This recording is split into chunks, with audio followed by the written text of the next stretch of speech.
Fala galera, beleza? Aqui quem fala é o Alexandre e vamos ter mais uma aulinha aí de Kotlin e hoje falando um pouquinho mais sobre a parte funcional dessa linguagem. Peço desculpas desde já se o áudio estiver um pouco ruim, mas está calor e então estou com o ventilador praticamente na minha cara. Então tenho paciência. Bom, vamos lá. A gente pode dizer que o Kotlin ela é uma linguagem First Class Citizens.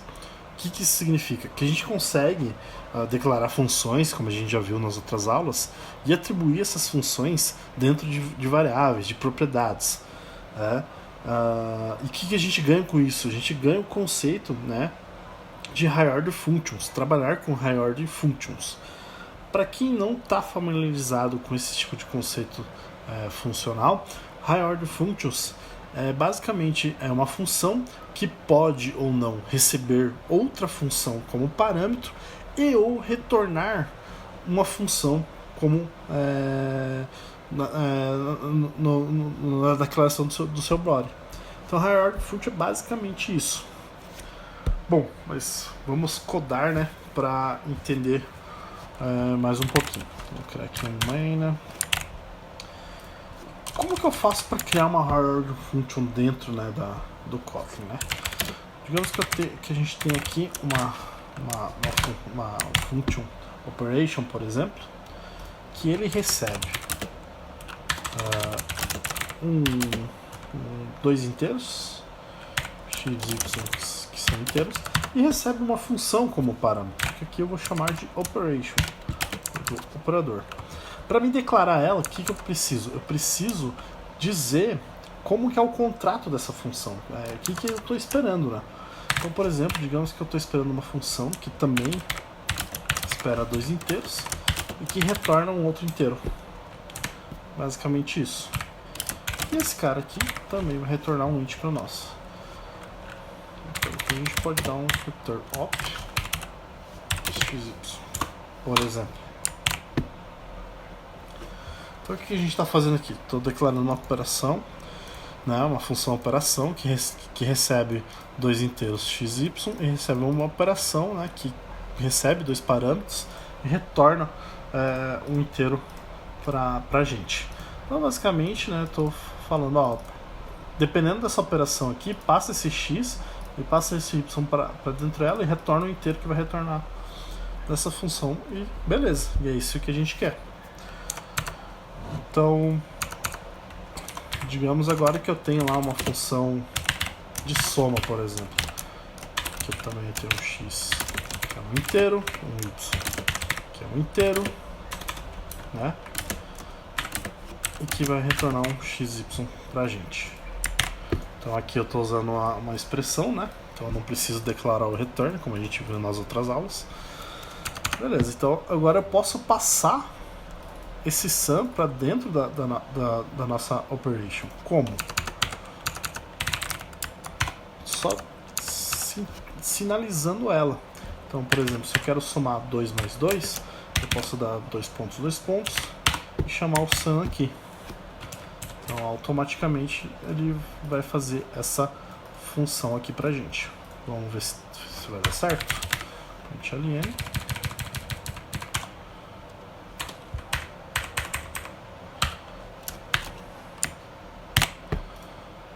Rodar.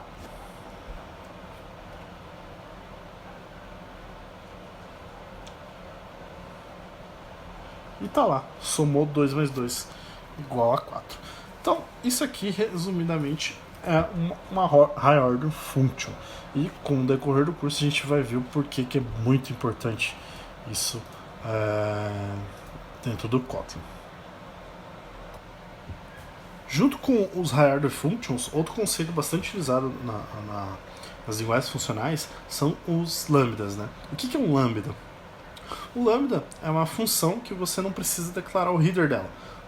Basicamente você declara o body, né, o corpo daquela função, e você pode utilizar ela naquele estado, né?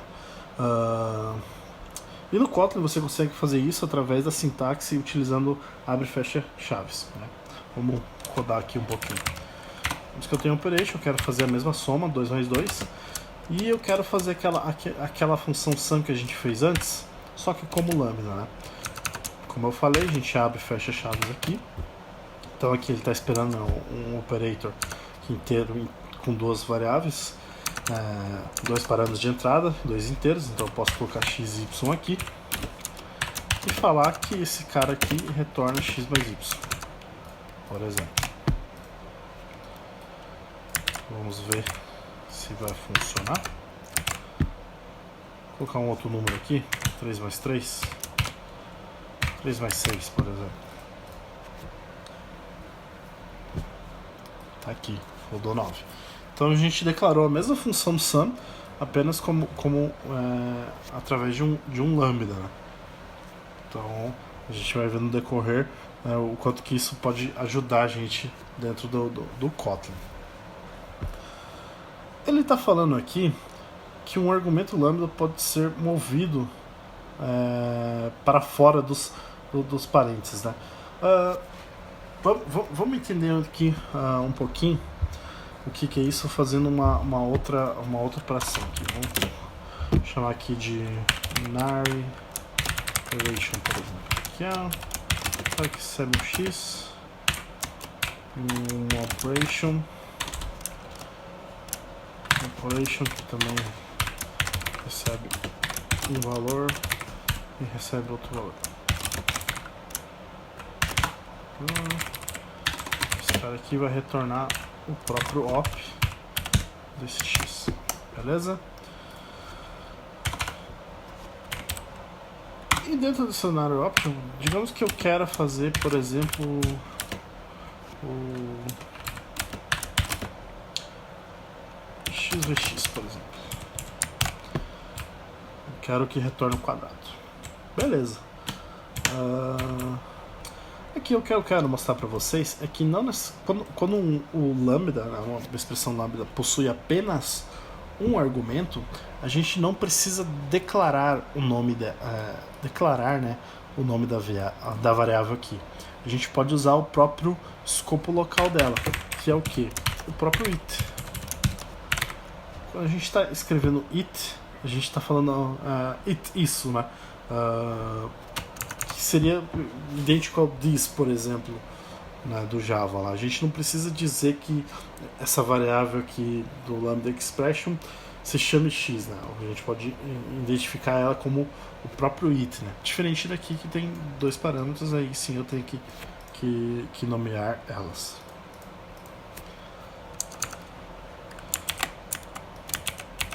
Deixa eu voltar aqui. Vou voltar aqui para fazer o with zit. Também posso fazer isso. Aqui, lembra que eu tinha mostrado antes que eu estava reclamando que um lambda argumento pode ser movido para fora dos parênteses? O que isso significa?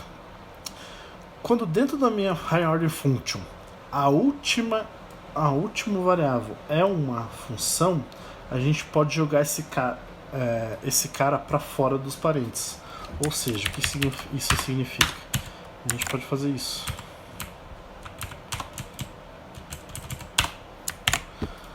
A gente pode considerar o corpo dessa função aqui como a entrada, né, deste parâmetro desse operation. A gente consegue fazer isso.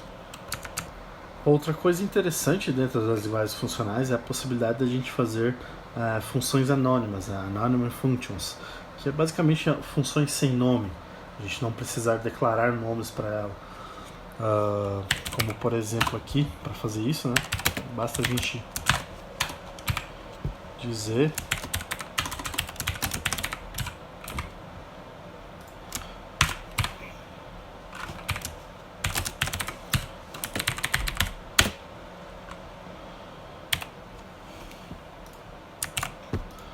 aqui, por exemplo, basta a gente declarar o fun, né, declarar o corpo da nossa função, assim como a gente já viu várias vezes nas outras aulas, e não precisar passar um nome para ela, né? Isso aqui seria o Anomaly Functions aqui do Kotlin. Outro conceito que a gente traz de outras linguagens funcionais é a questão de closures, né? O que é closures? Closures, ele une duas coisas importantes, né? É a declaração da onde que aquela função foi criada, né? Closure é uma função que conhece o escopo da onde que ela foi criada, né? Por exemplo, se eu tivesse aqui uma outside function, por exemplo, né? Tivesse aqui um round number que recebe 10 e eu vou chamar o nary operation, passando 2, e aí eu vou criar um lambda aqui que eu vou fazer x vezes 10, por exemplo. X vezes number, desculpa. Por exemplo. Isso aqui é uma closure. Deixa eu jogar pra fora esse cara aqui só pra...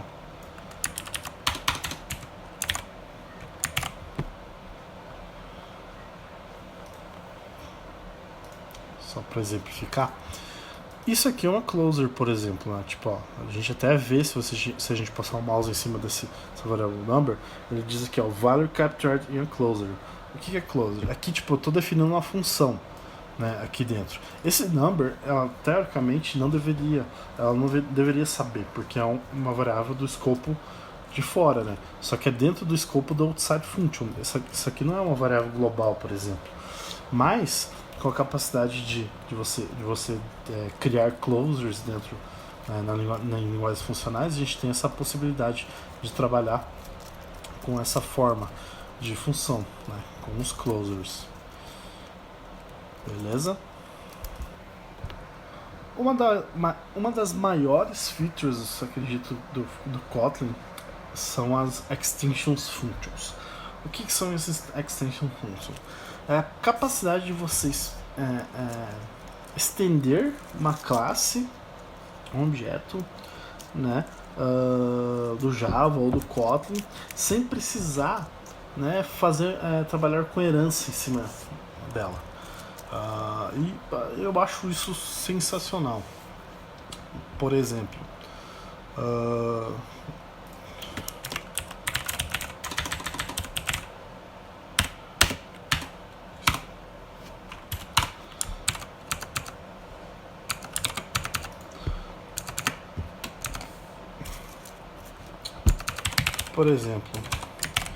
digamos aqui que eu tenha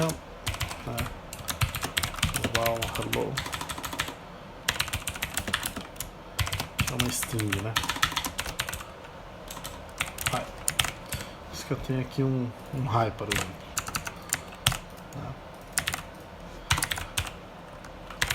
Eu quero criar uma extension function chamada hello para string, por exemplo.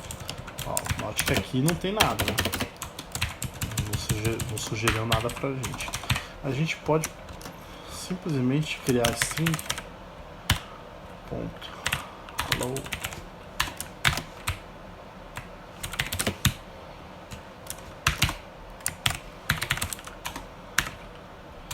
digamos que é um cara que retorna ln,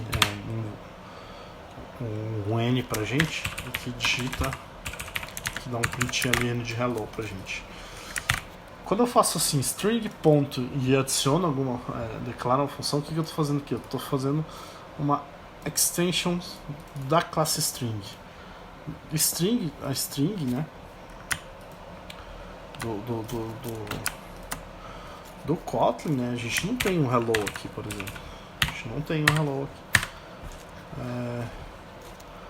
aqui dentro, né? Mas a partir do momento que a gente faz essa declaração aqui de uma extension function, a gente começa a ter esse cara. Tá lá, hello. E o legal é que a gente consegue fazer isso para qualquer classe sem precisar estender ela, né? Por exemplo, aqui a gente tinha lá a person Kotlin, né? Person Java, por exemplo, que era uma classe Java, né? Digamos que eu tenho lá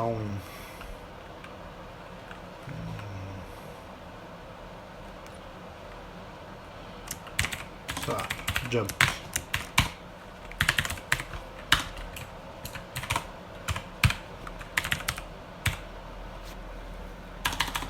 Digamos que eu quero só imprimir que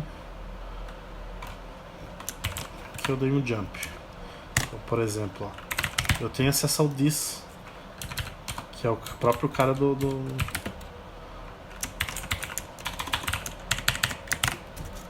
é o próprio cara, que é o próprio Person Java, né? Então, por exemplo, aqui, se agora eu tenho val person Java, então, Alexandre,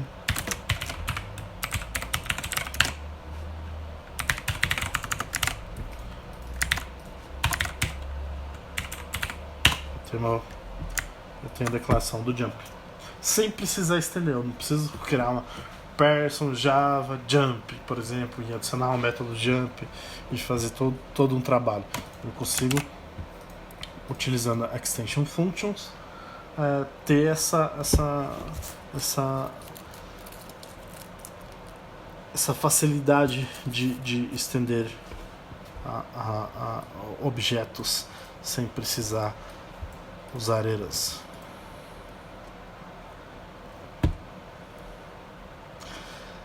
Bom, cabe destacar aqui, então, já que a gente tem essa possibilidade, né, das extension functions, a gente, antes de querer reinventar a roda, a gente dá uma olhada, né, na biblioteca padrão, que a gente vai ver daqui a pouquinho algumas coisas básicas, mas principalmente quando a gente vai trabalhar com string, né? Às vezes a gente quer reinventar a roda para trabalhar com strings, mas na verdade a gente tem muita função aqui que pode ser algo que a gente esteja querendo trabalhar, né? To short, jax, né? Substring, replace, remove, prefix, range, várias coisas para a gente trabalhar que já existe na biblioteca padrão do Kotlin. Bom, o que a gente viu então aqui hoje, brincando um pouquinho mais com funcional, né? Então a gente viu que higher the function é uma função que pode receber como parâmetro ou retornar uma outra função, né? Que o Kotlin a gente pode utilizar lambda expressions, né? Usando a sintaxe das chaves.